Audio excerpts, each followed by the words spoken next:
Sali Hughes, thanks for having us round. You're very welcome. Yeah, here looking at the new book. Gazing at it. I know, lovingly. adoringly. It's amazing. Congratulations. Thank you very much. So Pretty Honest was obviously a huge hit, and you followed it up with Pretty Iconic, and that is looking at beauty icons past, present and future. Where did the idea come from? Why did you decide to do that?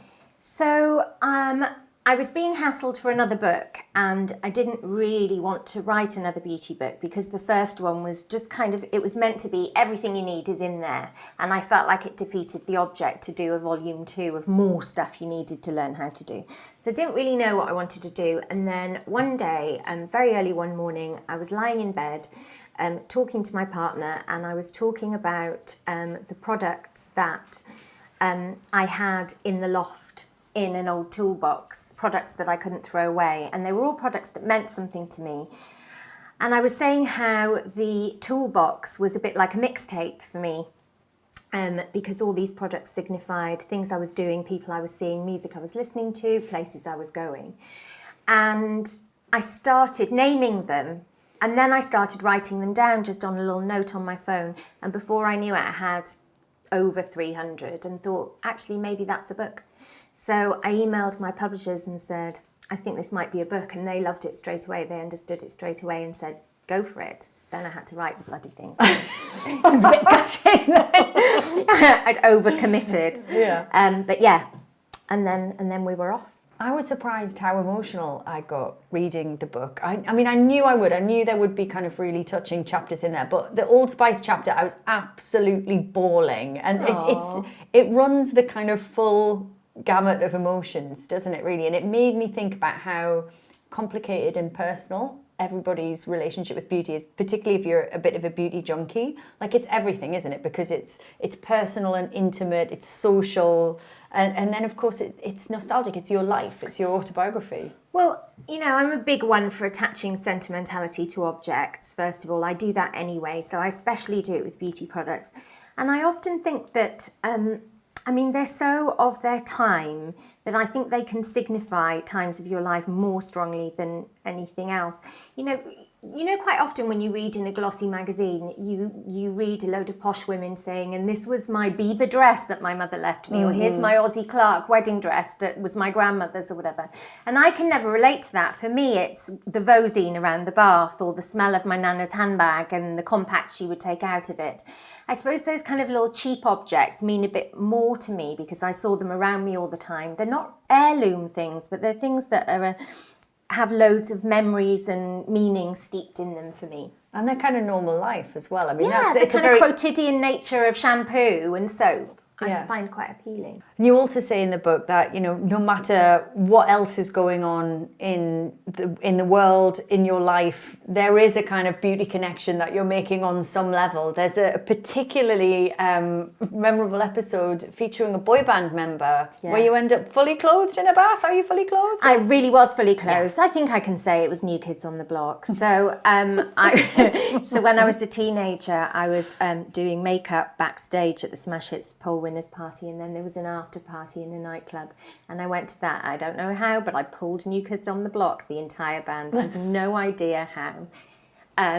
And I was very, very, very drunk, and I ended up fully clothed in a bath singing the theme tune to Salon Selectives, which was a top shampoo and conditioner brand of the day. Salon Shine, Salon Glow. I'm taking the backing vocal here. So like you just stepped out of the salon. Salon Selectives. Yeah, so quite the sexy conduct, I'm sure we can all agree. So I had pulled them before that point, I hasten to add. Their standards aren't so low that they would have taken me on after that. But yeah, so I must have been about 16 then, I suppose. Oh my. Yeah, so never far out my head. Never that far away. I suppose that's the thing. It's never far away from any of us. It is the kind of background music to our lives, all this stuff, isn't it? Yeah. And what do you think of the beauty landscape now? I mean, is it becoming a more diverse industry? And are we seeing more interesting kind of role models and more accessibility for older women as well? I definitely think it's changing. It's not changing fast enough, but there is a definite shift. lots of the brands, particularly at L'Oreal, I don't know why that is, but lots of the brands at L'Oreal now have much older spokespeople. Isabella Rossellini has been reinstated by Lancôme after she was sacked for being 40 all those years ago. She's now in her mid-60s and she's back, which has to be the best kind of, I mean, it's the most amazing revenge. And then you obviously have Helen Mirren at L'Oréal Paris, and there are various, and Diane Keaton, there are various older role models coming through with big beauty contracts, which never used to happen. In terms of women of colour, that's certainly getting a lot better. There's Lupita Nyong'o at Lancôme, and so on. So we are seeing more diversity, but we're not seeing enough. And I think the problem lies more with retailers than beauty brands, because every single square inch of retail space has to pay for itself. So if darker foundations are not making as much money as paler ones, a retailer simply won't carry them, regardless of whether a brand wants to make them or not. So I really think now we're at the stage in the evolution of beauty where retailers really need to step up. They really need to step up and think, okay, this might be a risk financially at first, but it's important. It's important to move on civilization and consumer habit. Looking to the future, as you do at the end of the book, what would you like to see happen next in terms of beauty trends and beauty icons? I mean, obviously, you've been kind of quite focused on, as you say, the products that are changing the game now, even if you don't love them. Contouring, I know you're not a huge fan of. I feel like we've taken eyebrows as far as they can go at this point. They are now as sharp as they could be, aren't they? There's just no more stuff that can be done to the human eyebrow, is my instinct. What's yours? What's coming next? Brows are not going anywhere. Brows are going to continue to be really important. I've looked at the consumer trends, and whereas we might see less of a contoured look going forward, brows are showing no signs of kind of calming down as a trend. I'd like to see or just things generally on the fit, because they are like right out there. Some of the brows that you see. It's that Instagram brow, that very, very sharp black brow with concealer all around it to make it kind of step out.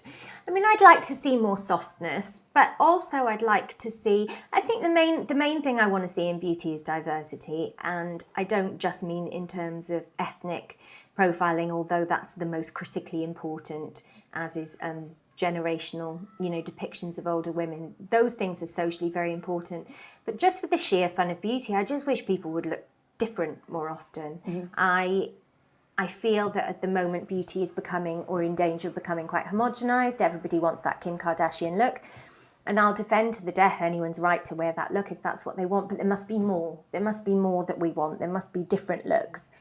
Thank you, Sally.